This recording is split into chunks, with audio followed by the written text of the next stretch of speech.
The most important financial event of the last century was not a market crash. It was not a recession. It was not a war. It was a system upgrade.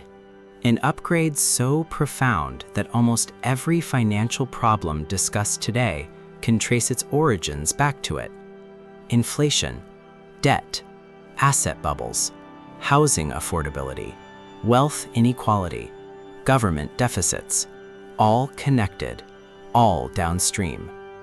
For thousands of years, human civilization operated under a simple constraint. Money had limits. Governments had limits. Debt had limits. Reality imposed discipline on the system. Then one day, that discipline disappeared.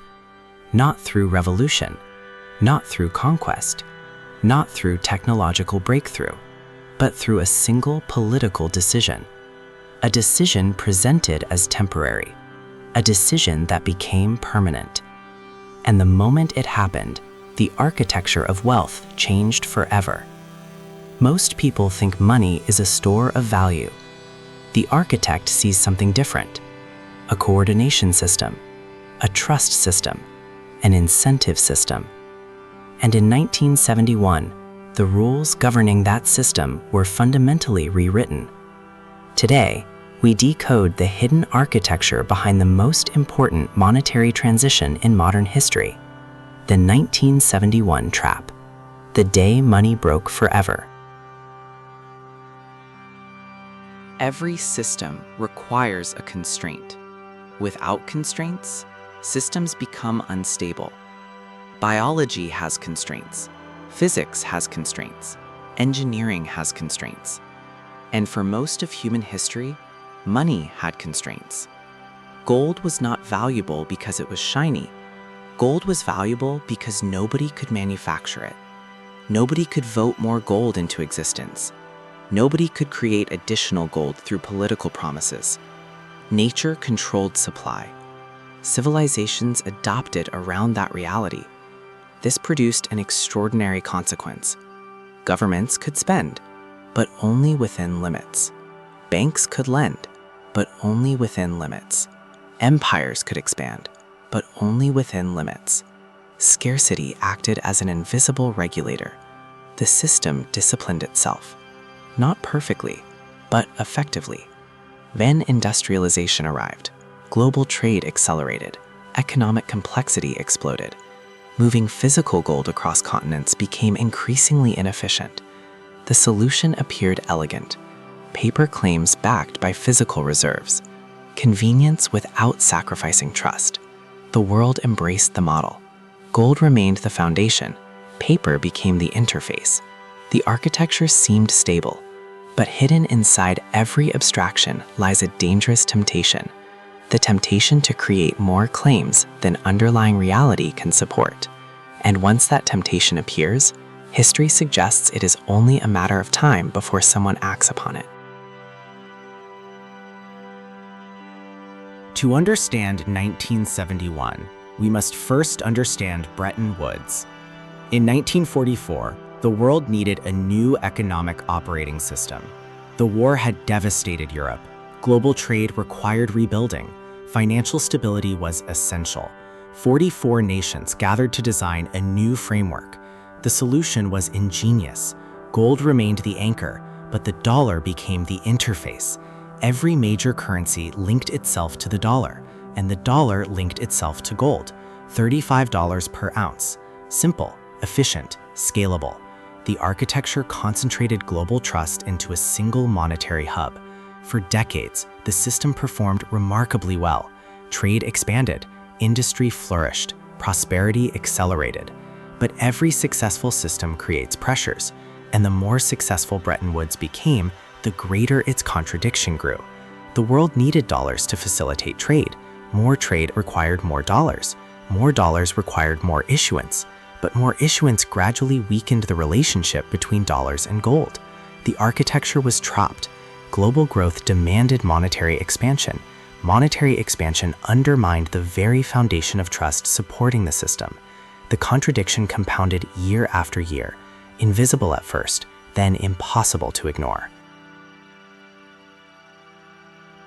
By the late 1960s, the numbers no longer worked. The world possessed more dollar claims than the United States possessed gold. Foreign governments noticed. Questions became concerns. Concerns became actions. Countries began requesting physical redemption.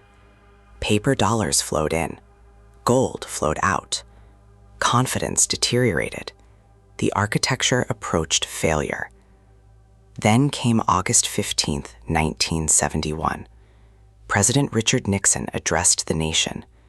The announcement sounded temporary, administrative, technical. The convertibility of dollars into gold would be suspended.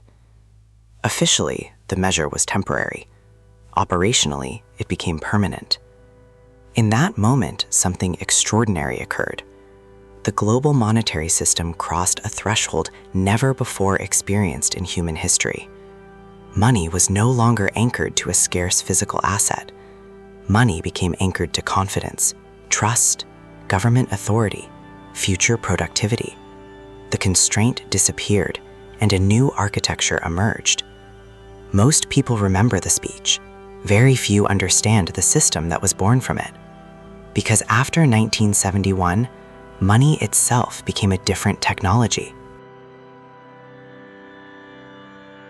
Most people believe money is printed. That is only partially true. Modern money is primarily created through debt. This distinction changes everything. Before 1971, debt expanded around monetary constraints. After 1971, money expanded around debt. The relationship reversed.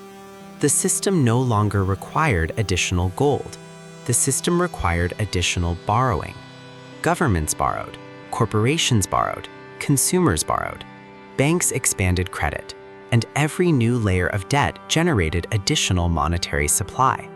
Economic growth accelerated, asset prices climbed, financial markets expanded. The architecture appeared miraculous, but every system produces consequences. If money can expand indefinitely, then scarcity shifts elsewhere. Scarcity migrates into housing, into productive assets, into ownership, into real stores of value. This explains one of the defining patterns of the modern era: asset inflation consistently outpacing wage growth, not because individuals suddenly became less productive, but because the architecture changed. When money becomes easier to create than productive assets, the value of productive assets rises relative to currency. The system behaves exactly as designed. The rules changed. Most participants never noticed. This brings us to the true significance of 1971. The event was never really about gold. It was about incentives. Every monetary system rewards certain behaviors.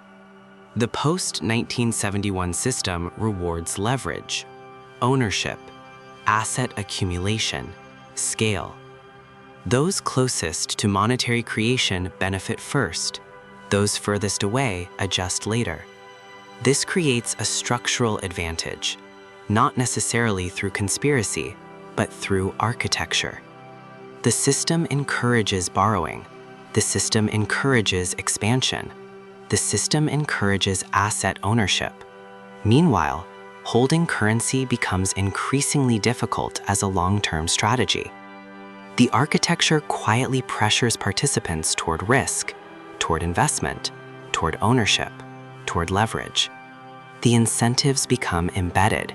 The behaviors become normalized. The outcomes become predictable. Most people spend decades studying financial products. Very few study the system producing those products. And yet, the system determines the incentives. The incentives determine behavior, and behavior determines outcomes. The lesson of 1971 is not that gold was perfect. It was not. The lesson is that every system creates incentives, and incentives create outcomes. Most people spend their lives reacting to symptoms: inflation, interest rates, asset prices, market volatility. The architect studies causes. What system produced these outcomes? What incentives drive these behaviors? What architecture governs these flows? That perspective changes everything, because wealth is rarely created by understanding individual transactions. It is created by understanding the machinery generating those transactions. The greatest fortunes in history were not built by predicting every market movement. They were built by recognizing structural shifts before the crowd. And 1971 was one of the greatest structural shifts ever recorded.